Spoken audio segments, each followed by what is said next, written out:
Hello, my name is Brian Rennell with Oklahoma State University. I'm the Precision Nutrient Management Extension Specialist with OSU, and I spend a lot of my time working with many of the crops of the state, specifically with nitrogen. What I'm going to share with you is a presentation I gave for the Kansas Retailers Association, Agribusiness Retailers Association, and it goes through some of the recent work on nitrogen timing in wheat. I have to give credit to where credit is due is my entire program, where I have about 8 graduate students that they're the real reason we get all this work done.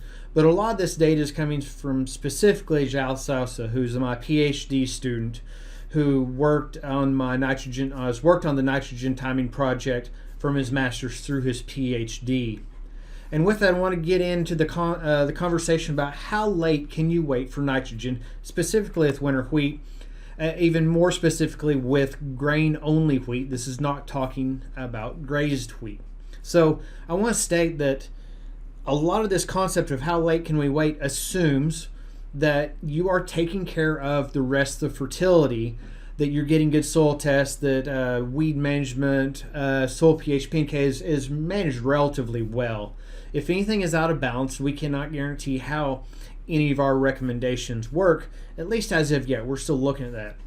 But even with the recommendations, let's keep it simple. Let's start with that soil test to build on and get our pH right, or P&K right, then move into nitrogen management.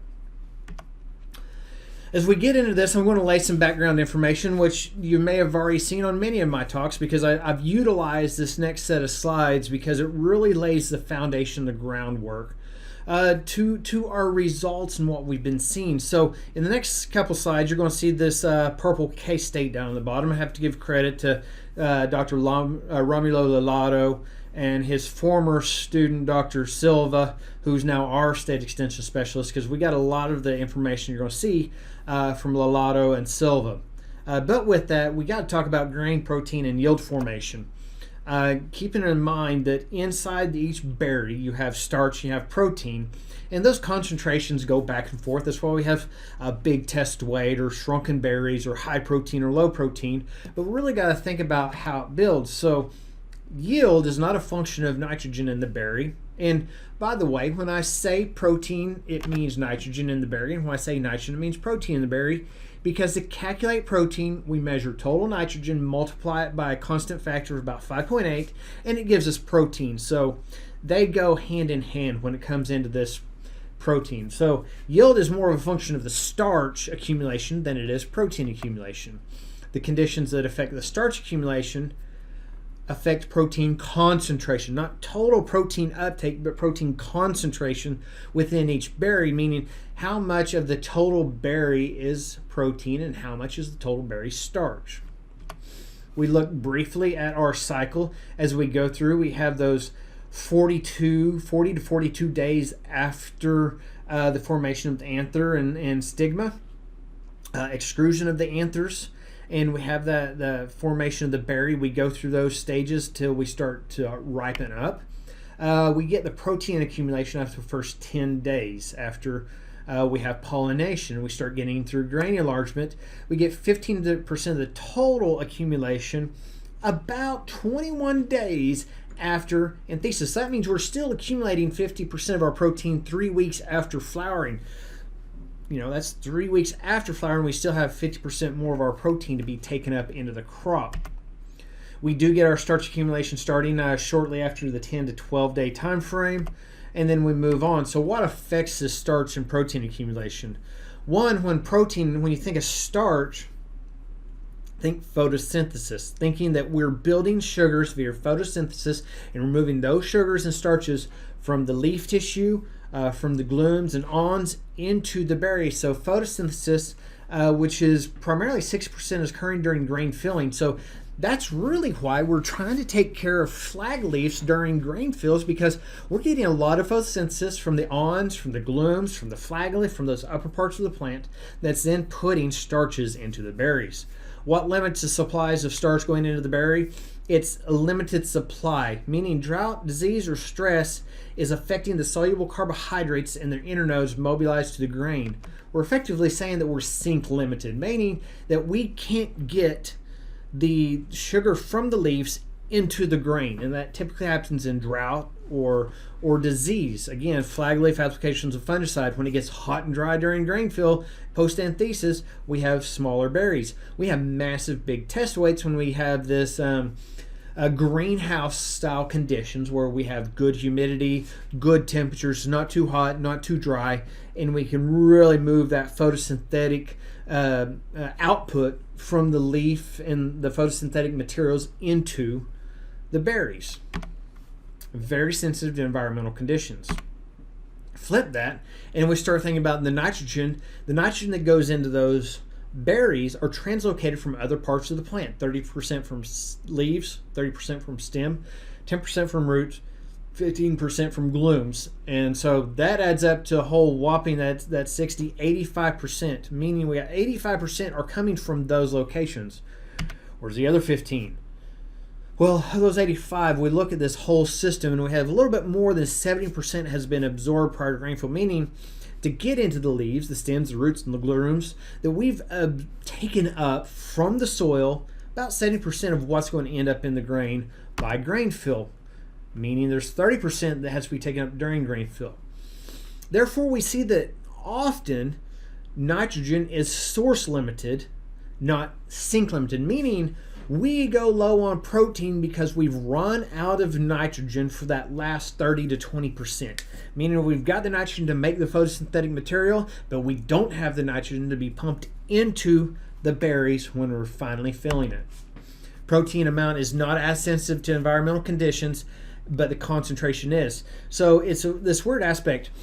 We can, you're going to see it later, but we can get X amount into a berry of protein, but the concentration of that protein is going to change based upon how big the berry is. So we have the same amount no matter what berry size it is. So the bigger the berry gets, the lower the concentration is, the lower protein, which often see why we see higher test weight wheats having lower proteins, because it's a dilution effect. So Lalato and Edwards in 2015 showed this often, is that lower yielding environments, we have the starch accumulation is reduced and we have a higher protein concentration.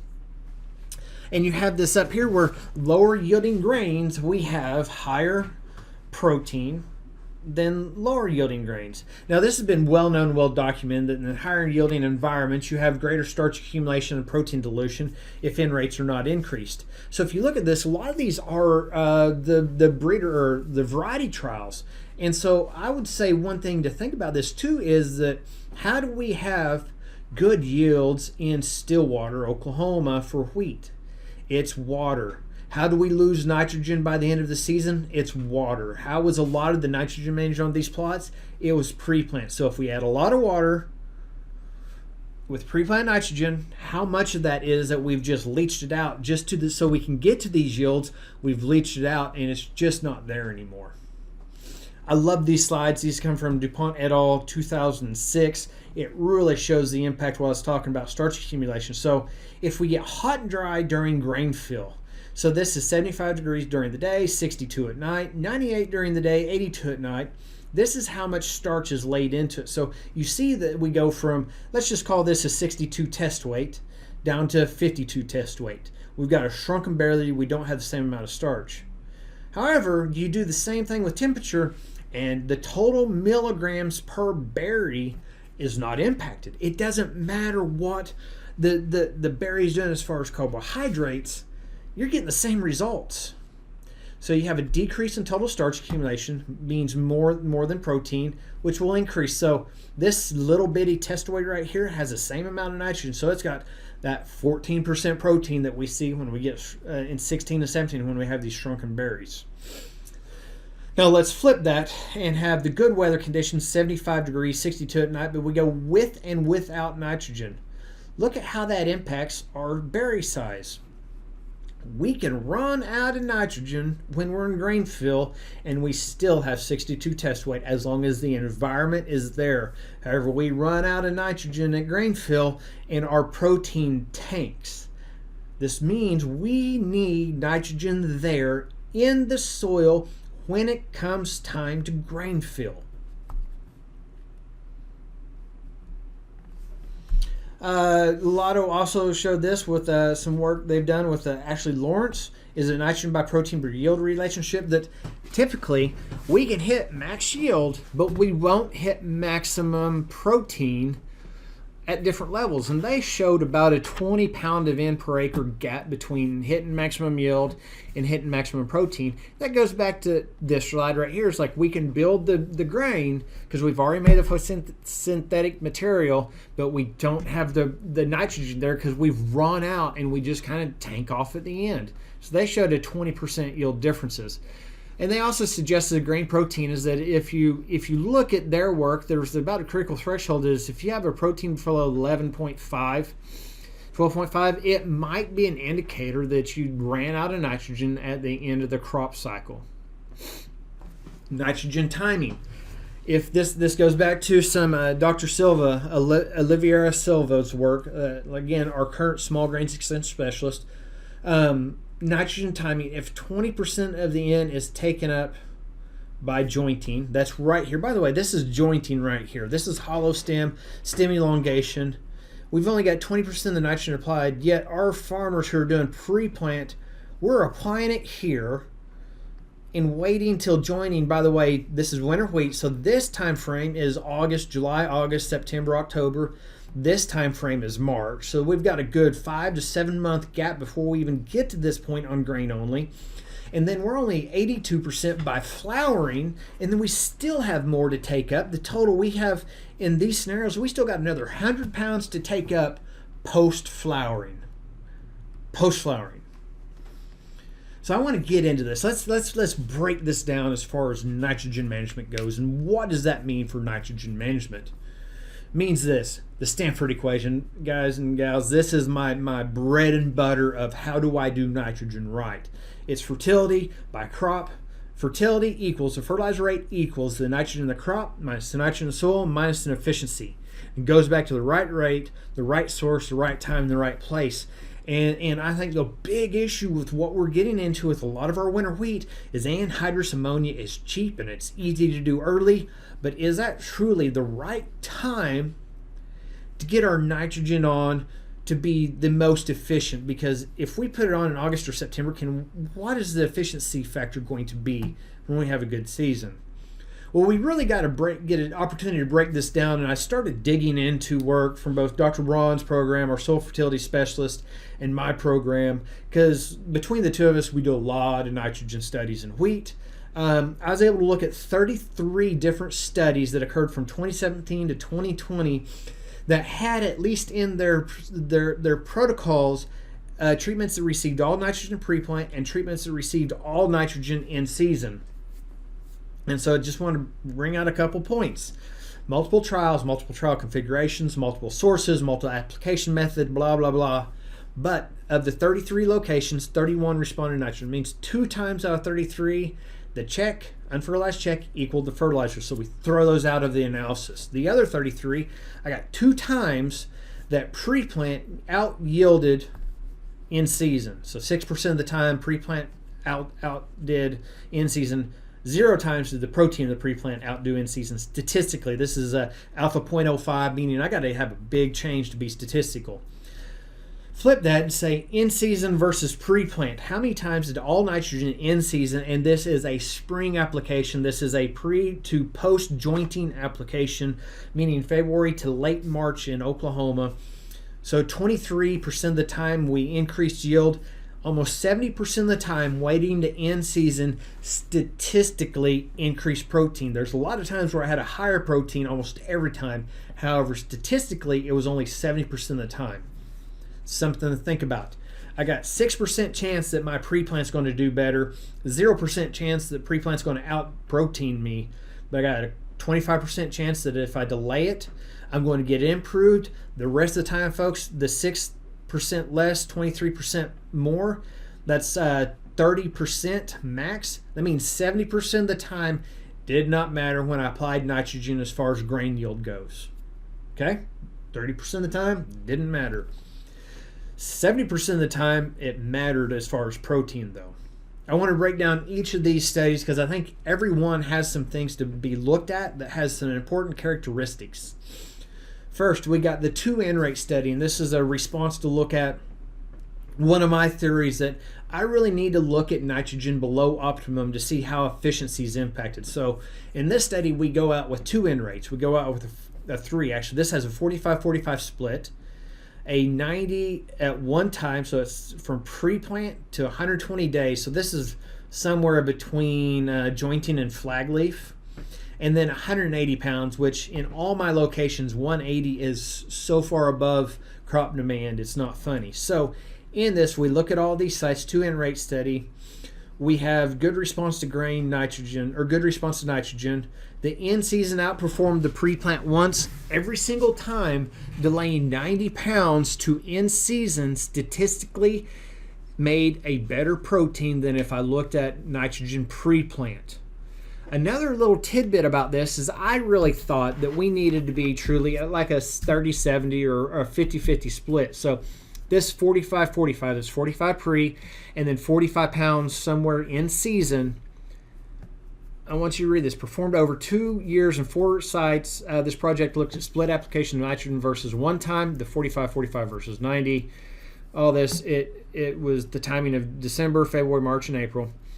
One-time application of 90 pounds out-yielded the 40-45 split in 2 out of 4 years, meaning that it wasn't even worth the second application. You should have just gone with 90 at once. The 45-45 split never outperformed the 90 at one time. So that was an unneeded application up front when I should have just done it all in season.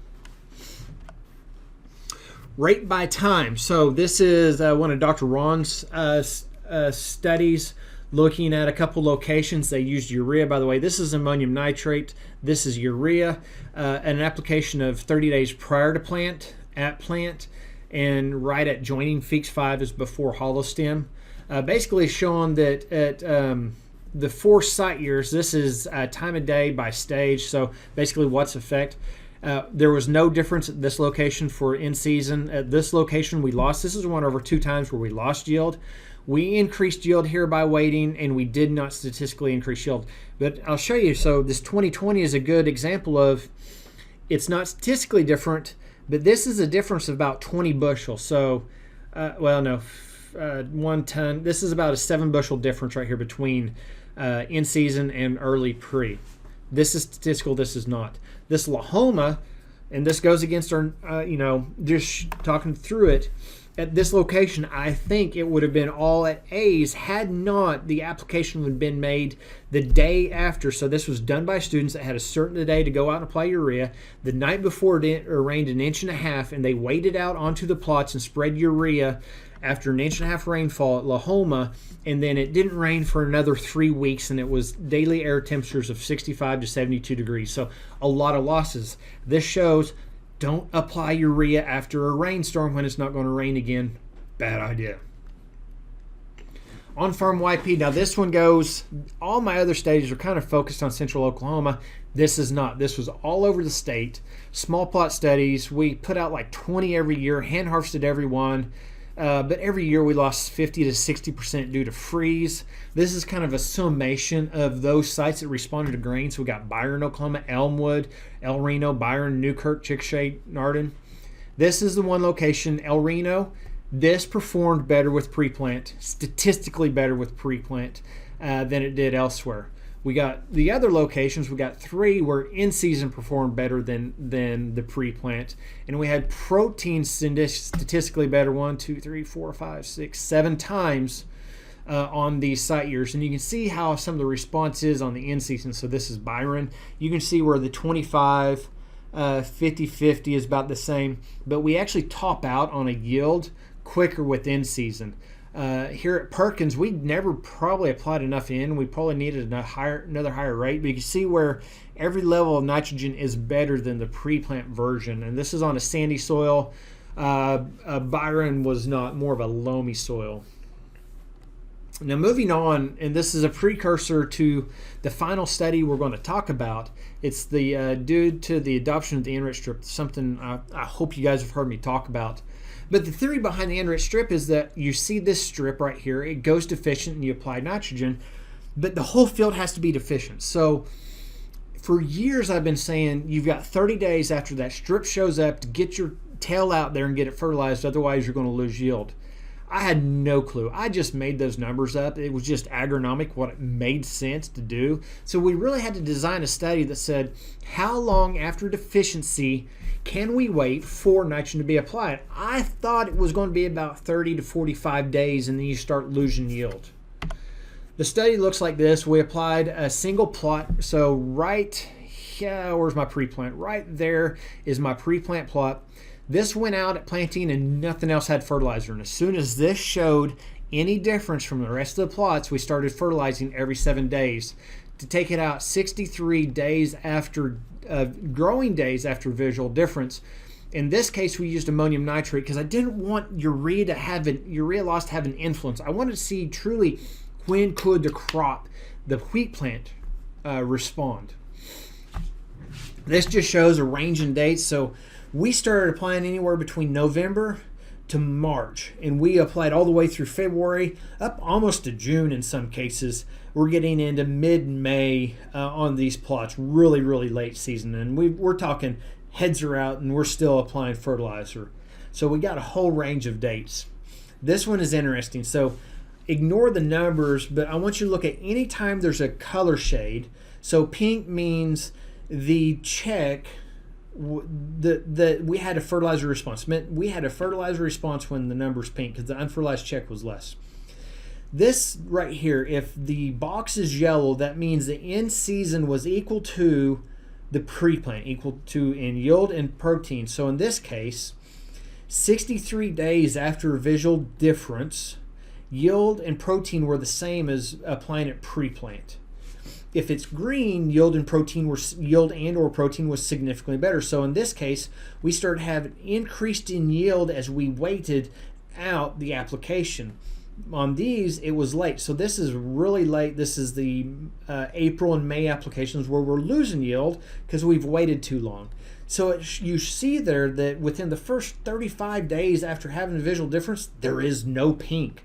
In fact, the earliest pink to show up was this Newkirk 2020. And those dates were in April. We're in April before losing yield, and this is in Newkirk. It impressed me, and I'm going to get to a summary of this, but in this case, it basically said pre-plant never performed better than in season. And in fact, in season and a delayed in season gave us great results, irregardless if we had a deficiency in November. I could have an in stress in November, apply in March, and I get better yields than pre-plant. Blew my mind. In fact, the first year I saw this, I thought it was wrong. That's why we did it another year, and another year, and another year, and another year, because I could not convince myself it was actually true, that it didn't matter when the crop was deficient. It just mattered that you had the nitrogen on somewhere around hollow stem. It completely blew me away. But everybody said that was with ammonium nitrate, Brian. It doesn't work. It's not equal. So in a lot of those years, we actually have a mirror study where we applied urea on the exact same day. Well, here's our summary. When there's a difference, it was identical. The urea responded just like the ammonium nitrate. Didn't really matter. So the source wasn't a big deal. The summary of the key points. I'll throw these all together again. Wheat is highly resilient. That's why we grow it in Oklahoma and Kansas, because it can take a beating and keep on trucking. It is insane. So highly resilient and can endure nitrogen stress for a significant period of time and fully recover. Delaying all nitrogen until Feeks 5 to Feeks 7, that is the timing before and after hollow stem, resulted in improved yields over pre-plant 32% of the time, and a yield loss of 5% of the time. This number is supposed to be 23, not 32, sorry. However, the grain protein was improved 68% of the time. I should have updated that. The take home, or the other key, it is better to delay nitrogen application to avoid conditions conducive to life. I am not saying wait until hollow stem, although you can. I'm saying don't get in a hurry and apply nitrogen when the conditions are horrible. Right now in Oklahoma, when I'm filming this, it's going to be 65 degrees. We're coming out of snow. The soil's wet. I know I could get across some ground that's a little damp, and I want to fling urea, and it's not going to rain for 2 weeks, and I'm going to lose all of it. Don't Just wait until the conditions are right. My future research is really looking at how does this delay impact the root to shoot ratio. There's a lot of current research right now showing in brassica that if the crop is nitrogen stressed, brassica, that it explores more soil with its root. Could this happen in wheat? I mean, I've heard farmers forever tell me they want our crops to be a little stressed, water stressed during early growing season because it triggers them to root better. And most of you agronomists and farmers out there would say the same thing. You've seen it in corn, you've seen it in sorghum, is that if we rain, it just kind of keeps just little rainfalls, keeps those roots high. We want the roots to explore. It very well might be a trigger in wheat that we get a better root system if we delay the crop, because I'll tell you, after all these years of harvesting delayed nitrogen plots, I'm looking at a more compact plant, a healthier looking plant, a plant that might have fewer tillers, but a plant that has a lot bigger heads in the end, a bigger grain and bigger heads, and that's where my yield is coming in, is a bigger head with fewer tillers. Is it impacting the root to shoot ratio? I'd love to prove that. We've got some work going in right now to try to look at that. We're also trying to look at the genetics. Does genetics play an impact on whether you can delay it or not? The take home. Moving nitrogen application closer to peak uptake will increase the probability of getting both high yield and protein. Stop going pre-plant in grain only. It's not a valuable proposition in my region, Oklahoma and southern Kansas. It's just not a value prop that's worth it. I know it might be easy and it might be a cheap source, but by delaying it, we get more impact. While we can wait till after holostem, mid to late March, that is about a couple weeks after holostem, I'm not telling you to because it's awfully risky. The real answer is not to get in a rush when conditions are right for the application. Go when it's good for the fertilizer, not when it's good for just we think we should do it now. When soils are wet, no rain, you will lose nitrogen. It is not too late to get out enriched strips. I am filming this on December 21st. It is not too late. Apply them through January, folks. It is not too late to get out your enriched strips. They will help you know when to spend money and know not to win money. There's no reason not to apply them. You're out nothing over a couple minutes or hours of a day. Hell, use a Joe's cup or a push spreader and just see what happens. It is such an easy get to really fine-tune your nitrogen management. And I know I've been called out on this, and guys, trust me, I did not believe this, but doubt the conventional wisdom unless you carry. It is not conventional wisdom to think we can delay all nitrogen in season. In fact, it took 3 years of intensive research for me to convince myself my research wasn't bad. But I am all in now, and I'm looking at genetics. I'm looking at root structure. I think there is something here that can change the way we produce yield and protein in the southern and central Great Plains. And we've got to change the way we look at things. We've got to change the way and the investment we have on our nitrogen management. With that, there's all my contact information. There's everything out there, my Twitter, my OSU, my blog. This will be on my YouTube channel. Thank you so much for watching. I hope it's been worth your time.